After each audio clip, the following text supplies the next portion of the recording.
Sekarang kita tengok ke departmen yang lain. Anda bersama rancangan Nona.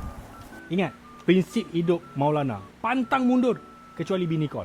Banyak orang datang, orang daripada Rusia pun datang sini. Kau duduk KL pun tak datang. Kita ni daripada JB nak balik KL. Tadi isteri pertama saya call, dia kata, "Bang, tolong beli ni batang buruk dekat Batu Pahat." Saya kata beli kat KL je lah. Saya pun marah dia tadi. Lepas saya marah, saya singgah sini. Ingat, prinsip hidup Maulana, pantang mundur kecuali bini call. Jadi kami datang sini nak tengok proses buat batang buruk ni. Sebab dia kata susah, jadi kita tengok. Senang ke susah buat batang buruk ni? Nah, sekarang kita dekat kilang pembuatan batang buruk Saleh Food Industry. Korang selalu komplain, "Abang, batang buruk je pun harga macam ni. Buat sendiri." Cubalah buat sendiri, tengok. Nampak? Proses dia tu memang renyah. Mula-mula dia kena uli tepung tu, dia buat silinder. Dia memang pakai tepung. Dia bukan macam trik orang lain kadang-kadang pakai kulit popia, pakai kulit roti canai.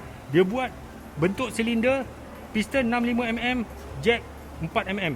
Bila dia dah buat, dah banyak, nampak banyak kan? Sini pun ada lagi.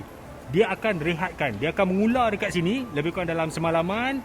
Dah kering, dah resting, dia akan goreng. Goreng tu sekejap je. Goreng dalam kuali besar. Kuali tu memang besar sebab mama masuk tadi muat. Dia dah goreng tu, dah garing apa semua, siap. Dia relaxkan sekejap, dia akan pindah dekat tempat lagi satu. Nampak tak bentuk macam tepung yang diisi dalam silinder tu? Itu bukan tepung tau. Saya dulu kecil-kecil, saya ingat dia orang pakai tepung susu lah apa. Bukan. Yang original batang buruk, dia menggunakan kacang hijau. Kacang hijau tu pun dia macam pelik sikit sebab bentuk dia macam kacang dal. Sebab apa? Sebab kacang hijau tu dia memang grade paling tinggi punya. Bila dia paling tinggi, dia dah masuk sifat macam kacang dal. Begitulah yang pakar bagi tahu saya. Kacang yang dah siap disangai tadi, dia blend, dia taruhlah dia punya resepi apa semua. Lepas tu Cina Singapore pula dah. Dia blend, dia masuk kat sini. Dia masuk secara manual dalam tu. Lepas dah siap tu, dia tapis.